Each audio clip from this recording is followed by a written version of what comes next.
Elon Musk took over Twitter, changed Twitter, and Elon Musk is saying कि x.com को everything app बनाएंगे. WhatsApp की भी अगर बात करें तो it's also slowly trying to get there, right? Messaging, calling, and now with channels and all this getting social, is putting social media also there, right? Frankly, I don't know कितना possible है to build everything apps in 2023. But then again, Elon Musk is known for doing some crazy, seemingly impossible stuff. So what do you think? Everything apps are the next big thing?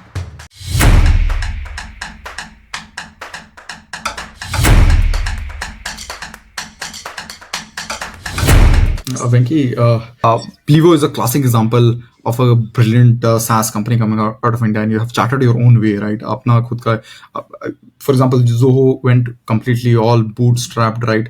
And it's a crazy story in itself. And then there are likes of large SaaS companies like be it Whatfix or some of our SaaS companies which raised a lot of funds and used it for their growth, right? But you guys raised a small, बहुत छोटा सा capital आपने raise करा, I believe it was 2 million or something in the public at least domain में जो आ रहा है वो 2 million के आसपास है. And फिर you never raised capital. उसके बाद you have been building sustainably and you have been growing without raising funds. So the natural question that I wanted to ask you first was how to grow without raising funds. Sure. I think, there are multiple different perspectives, right? I think you also have to decide, figure out what business are you in. There are two kinds of business, right? B2B, B2C. I think B2C is harder, or D2C now. That's what everybody calls them, D2C. Mm-hmm. Right? It's harder to build a profitable unit economic company because a lot of times you sort of have to invest in creating that brand to buy the customer initial days, right? I think B2B, I wouldn't say it's easy, but it's relatively easier compared to a D2C or a B2C brand, right? Versus B2C in B2B. I think it's more predictable to do that. Now, again, you need to think about how you want to go about it in terms of the structure of the market you're sort of entering. And what kind of a company do you want to build, right? Do you think you want to build a bootstrapped, smaller team scale size of a company? And there are a lot of companies that are doing it, and there are communities around this, indie hackers and so on and so forth, where they talk about how they've gotten to $5-10 million bootstrapped in revenue, right? So I think if you need to first decide, you be clear of what sort of direction you want to get in. I think the path has to be clear and the style has to be clear day one, in terms of, do you want to run that sort of a company, or do you want to scale the company, have a larger team and go from there?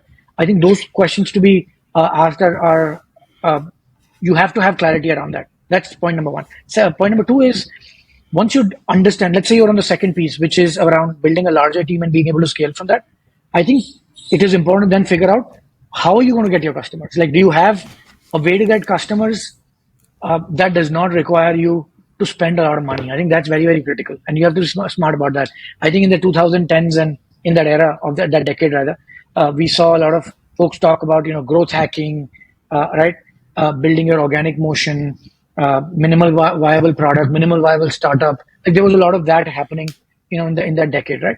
I think it's much more difficult now to do all of that. So you have to figure out how can you do some of that uniquely.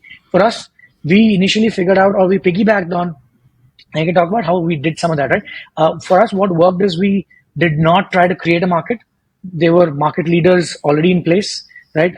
So what we did is piggyback on them creating the market and educating a lot of folks in the market, right? And then we piggybacked on their brand. So basically say, how do we be the leading alternative to somebody who's looking for, that brand's alternative? That's what we did in the initial days. That worked really well for us because they were educating the customers and the market and the brand as a B2B player. And in our business, in the platform play, right? Think AWS, Google Cloud, Microsoft Azure. Usually companies who are scaling don't want to use one vendor, one cloud, right? They want to use multiple clouds. So that worked really well for us because somebody's educated the market.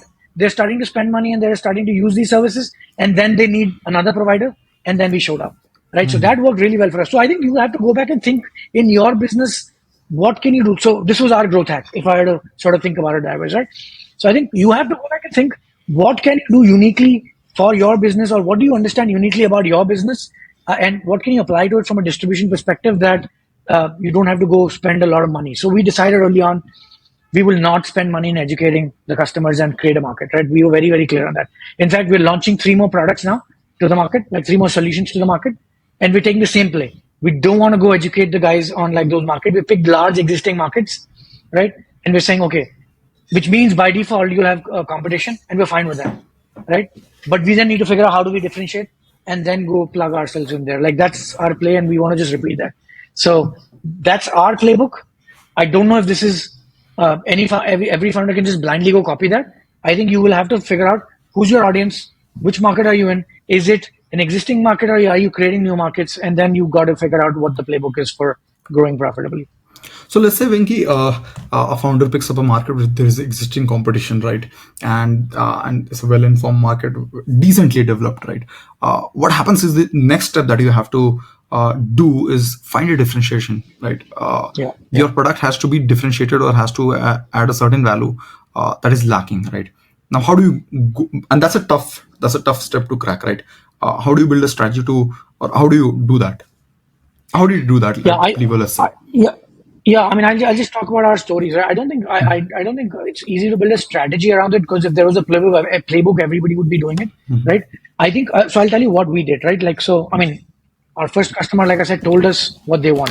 So what really worked for us? Like, we got to our $0 to $1 million in revenue in less than 1.5 years from when we started out, right? So that was in pretty quick time in terms of how we got there.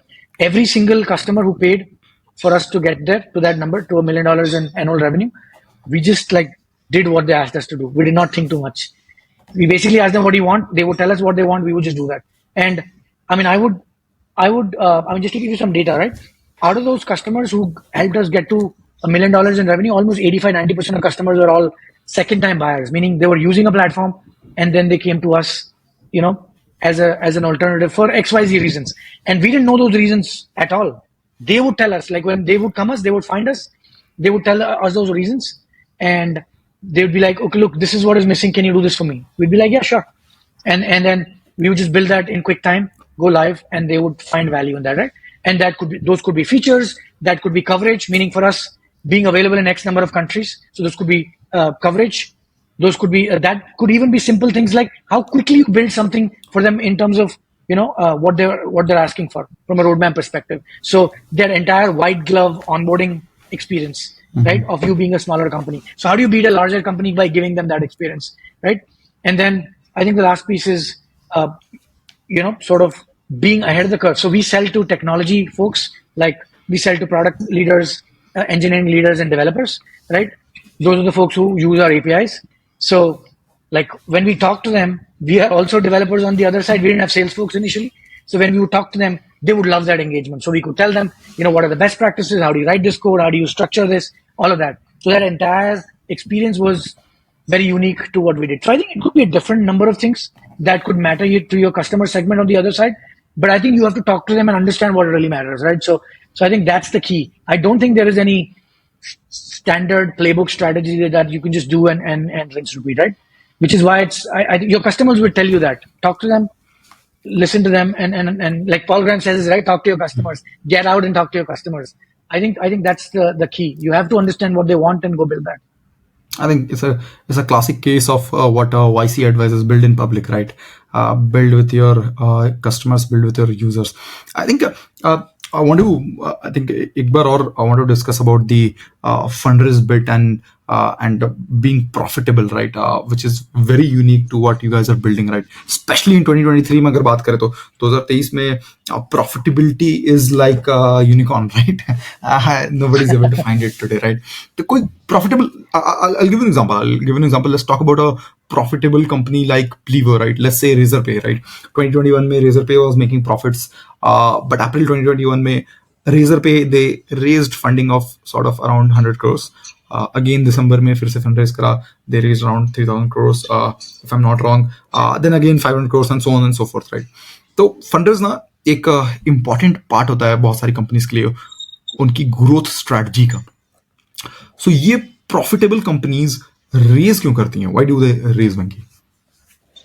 Sure. Yeah. I mean, I don't want to talk specifically about Razorpay, right? So nothing I say is directed to Razorpay, but generally, I think there are 2 or 3 reasons why startups sort of or profitable startups at a later stage raise money, right? One is usually, let's call it secondary exits or liquidity. It could be for founders early stage employees or like any employees if they have ESOPs, right? Usually it's done for that, like creating liquidity and secondary exits, uh, right? So whoever is coming in, putting in the money could just buy stock from employees. I think usually it's that.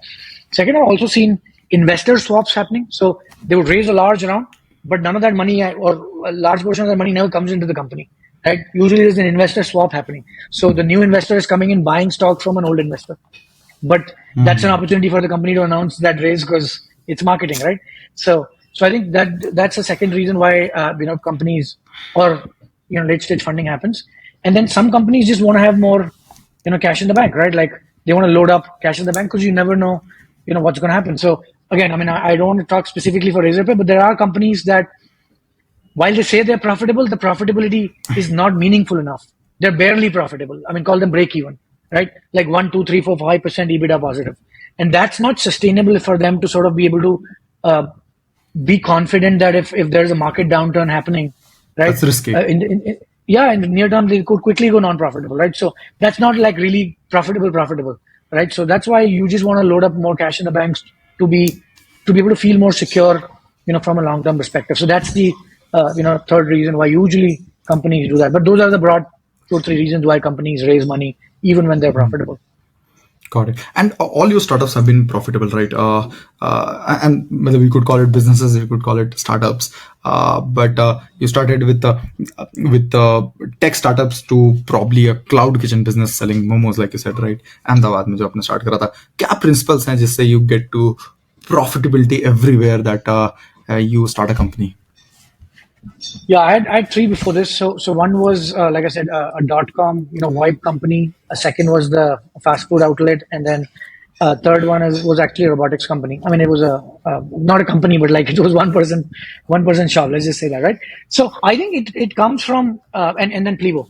For those three, I mean, I did it alone, so there's nobody to sort of bring towards it. But I think the common theme is I and now Mike at Plivo, we come from a middle class family backgrounds, very honestly.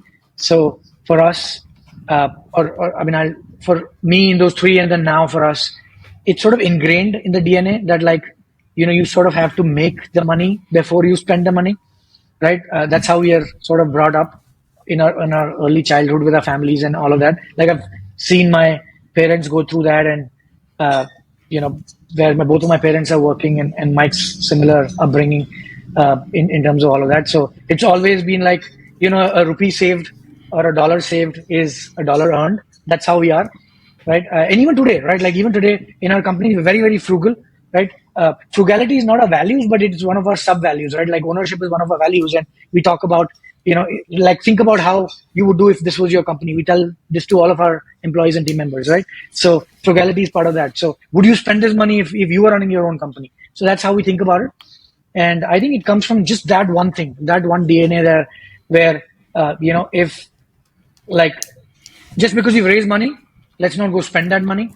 So even if we raise money, like I would think, like let's assume we would raise $50 million or $100 million. I don't think I could spend that money, right? Like I don't think it just comes from the DNA. The barrier is so high to be able to spend that money, and it comes from that upbringing of very strong middle class upbringing of save the money, save whatever money you can. When you go to people, negotiate. When you buy software, you can negotiate really hard, because I've seen my mom and dad negotiate. Right, my upbringing was in Delhi, so so you know how it works, right? You go anywhere, you negotiate, right? I mean, even if it's 10 rupees, you want to get it at 7, right? So that's how my upbringing is, and yeah, I mean, that's how we work today as well. Any software we buy, we want to negotiate. To a point where now I have done professional negotiation courses, right? So take all that what we've learned in growing up, and then professionally sort of learn a good part of that. So I think that's the number one thing that's driven me, and then now with Mike to like think like if it's not our money, we're not spending it, right? And then for us, like in this downturn, we talk about this in our leadership team, like okay, maybe we cannot grow our revenue fast enough, but every revenue saved, or every dollar saved is $1 grown this year. So we are basically saying, let's improve our margins, let's improve profitability, let's put more cash in the bank, because any money saved is better than randomly spending money without thinking through it, right? So that's how we think about it. And do you have a CFO of sorts who looks after this day in day out? Yeah, we have a finance leader. Yes. Yes. Okay. Okay. And I think it's also way more important. I think when it comes to B2C companies, consumer-facing companies, की बात करें, where most of these consumer-facing companies are the companies that are facing with challenges with profitability and in the downturn, the market downturn, that has even become worse. ये जितने भी B2C startups थे ना, या तो या maybe unicorns they are either collapsing या they are under tight scrutiny, right? So क्या लगता है first time founder, let's say someone who's beginning out today, should they be trying B2C or a SaaS company? What is something that first I, time I, yeah, I really think it depends on objectives. I really think so, right? Like if you are really passionate about B2C, I speak to so many young folks today who are either first time founders or failed first time founders or want to do a startup, right? Like I speak to so many of them today. Almost all of them relate to B2C problems because they're all consumers on the other side, right? In SaaS and B2B, I think it's harder to sort of relate to problem statements so easily, right? So a lot of folks are attracted towards B2C, and I think it's very attractive. So if you're really passionate about B2C, you should. I mean, there's nothing wrong in trying it, but be aware that like it's hard to do B2C without raising money. It's really hard, right? That's what it is. Unless you have a distribution moat, like maybe you're an influencer or you have a distribution moat, and we're seeing more and a lot of these influencers now doing B2C companies, right? So I think unless you have a distribution moat, B2C is really hard. On the other side, I think B2B or SaaS, and that's what I'm calling B2B. I think SaaS is much more harder to relate to. But now there are more cooler SaaS products like the Notions of the world, right, which we all use and I think people can relate to. But I think it's harder to sort of relate to for general folks. Like think about ERP and CRMs and like all of that is like very archaic and boring. Most folks don't relate to all of that. So I think which is why a lot of young folks don't do it. And I think if you want to do something there, I feel like it's more predictable, more repeatable. But the challenge there for the younger folks is to be able to understand the customer really well on what problems do they have and how can you solve it really well, right? So just because you're doing B2B and SaaS doesn't mean it's going to be successful. Because if you cannot understand the customer's problem, you're never be able to solve it. So I think it's more predictable, B2B SaaS to summarize. B2C, I think it almost always needs to be able to raise money or you need a distribution mode. Yeah, so I think you need to evaluate what are your strengths, what can you sort of plug in the gaps of, and if you can plug in either or, then you go pick that, right? But at the end of the day, look, you have to do this for the next 5, 7, 10 years. So might as well be aligned with the problem because I don't think otherwise you'll be able to do it for the next 5, 7, 10 years, right? Then you'll just give up in between because it's going to be super hard. And pick something you really like. Otherwise, it's that journey is going to be a long journey. I totally agree with what you said, and I want to talk specifically about Plivo in that context. I think Plivo solves for customer interactions, right? SMS, OTP, IVR. I think any way of customer engagement, you guys are solving for that. In fact, at my own startup, Function Up, it's an edtech brand. We talk to users and maybe handle 1,000+ queries every day, right? So we use Plivo internally for automating some of these notifications, some of these discussions that by IVRs especially, right? So definitely Plivo business का एक basic need है, address कर रहा है, right? It's addressing a basic need for any business today, which is communicating with your customers. And India में बहुत common thought process है कि if you need something and something that we talked about earlier also, आप internally बना लो.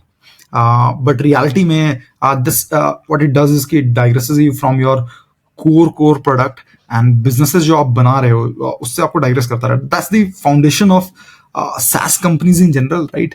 I believe कि आप बहुत सारे problem solve कर नहीं सकते, right?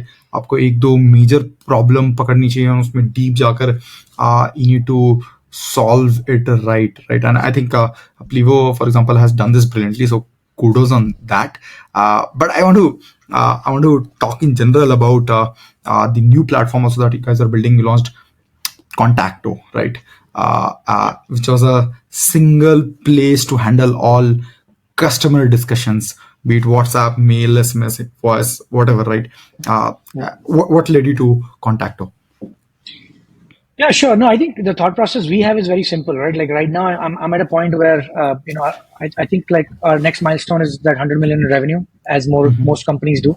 We think of that as a pseudo unicorn, if ever that word comes back again. That's how we think about it. So we think, we should be able to get their status quo, but we think there is a lot more opportunity on the table in terms of the problem we're solving. And I think, like, what is exciting to me personally right now, getting out of bed in the morning, is how do I sort of take Plivo for what we have and be able to create leverage around it.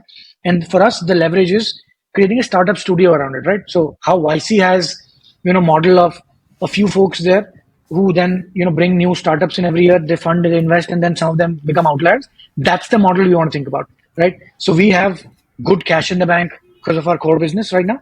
And so how do you take that money and each few years launch 2 or 3 products? We think about it as startups within the company, and then obviously you fund them till a certain point, but then they have to be profitable also, so that they can then go scale, do that on their own, and then just keep doing that infinitely, right? So you spoke about Zoho. I mean, I'm quite inspired by like how Zoho has built their brand over the long term, right? In terms of sort of being able to do that at scale. Like they did $300 million of profits last year. $300 million of profit. Like most companies don't even do that much in revenues, right? And that was their profit. So that's just mind blowing. So imagine like to be able to build that sort of a company, right? With that sort of structure. That's what we aspire towards. And Contacto is a step in that direction and we intend to launch more, right? 2 more products around that. Contactos for support teams. We want to do that for sales teams and marketing teams also, right? And that's coming very soon, early next year. And basically keep doing more and more of that. And there's no limit to it. So once that goes profitable, then you launch 3 more, right? So there's no end to like how you sort of go about launching that and keep going and keep doing more and more of that. I think when we talk about Contacto, the way I look at it it looks like an everything app for talking to your customers, right? And you know where I'm getting to with this everything app word, right? So Elon Musk ने X की बात करते हैं, Elon Musk के X की बात करते हैं, and everything, but the everything products now, जो भी everything apps हैं, they look like the next big thing. So let me talk about the elephant in the room first. Elon Musk took over Twitter, changed Twitter, and some would say that not just changed but also reinvented Twitter. Now Twitter is gone and rename हो गया to X, and वो favorite well-known जो bluebird icon था, that's also gone, right? And Elon Musk is saying कि X.com को everything app बनाएंगे. Comparison के लिए WeChat के बारे में का एग्जांपल, यानी you been in China, right? तो वो चाइना का एक एवरीथिंग ऐप है, messaging, social media, I think payments, I think delivery, सब कुछ है उसमें, right? But then WeChat was able to build it क्योंकि चाइना में बाकी कंपनीज के लिए एंट्री बैरियर था, बहुत बड़ा एंट्री बैरियर था, right? China did not allow a lot of these से डिलीवरी के लिए अराउंड जो कंपनी बनी या जो पेमेंट के अराउंड कंपनी बनी, उन कंपनीज को एंट्री अलाउ नहीं कर रहा था. सो WeChat was able to pull up all of those use cases and build it internally, right? And there are a lot of other supportive pieces there as well. But in fact, China, WhatsApp की भी अगर बात करें तो it's also slowly trying to get there, right? Messaging, calling, and now with channels and all this getting social, is putting social media also there, right? With statuses and channels, everything apps are the future, but also on the other side, Google पे monopoly के लिए case चल रहा है US में, as we talk. And Satya Nadella was the other day, he was on the witness side, he was saying कि Google and Apple together are involved in maybe unfair monopoly practices. Frankly, I don't know कितना possible है to build everything apps in 2023. But then again, Elon Musk is known for doing some crazy, seemingly impossible stuff. So what do you think? Everything apps are the next big thing? So do you think that everything apps and products are what larger companies, organizations are going to build in the future? Yeah, I think a lot of companies are chasing that dream, right? I think, but look, China is the only country right now that has done that successfully, right? Like WeChat is only, I don't think there is any other app. A lot of companies have tried. Like I think in India, Paytm tried or is still trying, right? There's Tata now trying to be that everything app in India. I'm sure Reliance will do the same thing. US, I think nobody, not a single company, I'm talking consumer right now, not a single company has been able to pull that off, right? Nobody. So I think while a lot of what's the right word? I think a lot of brands or a lot of companies want to replicate the China model, and obviously there is a lot of value in then your customer acquisition cost goes super down in terms of you're creating a moat there, right? But I don't think there are too many cases of. So I'm a little skeptical, is what I'm saying. Like I'm just thinking, like I go back and forth, so I play from both sides of the table, right? On one side I'm thinking, yeah, I mean it is the future, but on the other side I'm thinking, is it an exception that WeChat was able to pull it off? Because no other company seems to have been able to replicate it so far, at least successfully, right? A lot of companies are trying, but I don't think anybody has been able to prove it successfully. So if anybody does it, by the way, I'm an Elon fan. I'm an Elon fanboy, right? So yeah, I have like his autobiography here, right, or biography here right now, Walter Isaacson. So yeah, I mean, I'm a big fan of his. So if only anybody can pull it off, it's probably Elon, right? Because he can pretty much send rockets to Mars. So this is a cakewalk to be able to get a everything app done. So, but I don't think too many other brands have been able to replicate it. I think yeah, I think if it can be repeatable, then I would say it's the future. I don't think it's a fair statement to make at this point because there are no companies repeatably to say everybody's done it. It is the future. I don't think I can make that statement today. But I think a lot of companies have started building towards it, right? If you talk Yeah, about Contacto that you're building, some may say that it's probably the thought process has started going in that direction. Okay, maybe it's an everything app, maybe it's an everything app in the communication domain SaaS ke liye. But a lot of companies have started thinking along those lines, right? Uh, I think it's a good, fresh breath of fresh air, I will say. But I think we'll end this with probably one last bit, which is I've heard you say time and time again, no fundraise, no IPO. What's the thought behind that? Okay. yeah. I'm just thinking we should make it our internal tagline. But anyway, no. I mean, look, the perspective is very simple. Uh, I mean, I think, like I said, I get out of bed these days thinking about I think I've built a company now with like a one product company, scaled it decently well enough from a revenue perspective. So like, what's the next milestone? As a founder and CEO, what gets me excited is to build that startup studio to be able to create these multiple product lines and scale it from there. And I don't think I would enjoy like I've seen some of our competitor public companies, like most of our competitors actually are public. Okay. And I've seen their CEOs. I respect them for what they've done and create the brand, but I've seen them in the highs, getting super excited. And now I've seen them defending their stocks. Their stocks have fallen 95% from the peaks, right? 2 years ago. And like, imagine having to go back to your team and telling them why the stock has, fallen 90%, right? And convincing them on that. Like, I don't think I want to get out of bed and be that leader running a company like that. I just don't think I'm the right person for that, right? I rather get out of bed, think about how can I innovate, how can I create customer value, how can we create new products, bring that to market, focus on that versus focusing on this, sine wave of highs and lows. And I think IPA is like, sorry, not IPA. IPO is just a gun on the head every 3 months, which is reporting numbers. So at one point, look, I mean, I'll be transparent. At one point, Mike and I thought it was very interesting, and that's a great milestone. Having your, popping up, opening a bottle of champagne, and then getting a picture clicked on Nasdaq stage, and putting on your LinkedIn and sharing it with everyone. But that's just 1 or 2 months. What happens after that? Then you have a gun on the head every 3 months, and then you're reporting numbers each 3 months, and you're running it for a completely set of different folks. Like your fiduciary duties then are for investors, public market folks. That's what you're running it for, right? And a lot of times in that process, if you can do good by customers, great. But if you cannot, you just have to focus on what it is, which is investors. And I don't think I'm the right leader for that, right? So, which is where this thought process of no fundraise, no IPO internally. If you enjoyed this, it would mean a lot to me if you subscribe and share your thoughts, reviews, and the guests you want. Join our group in the description. And दोबारा मिलते हैं next discussion में.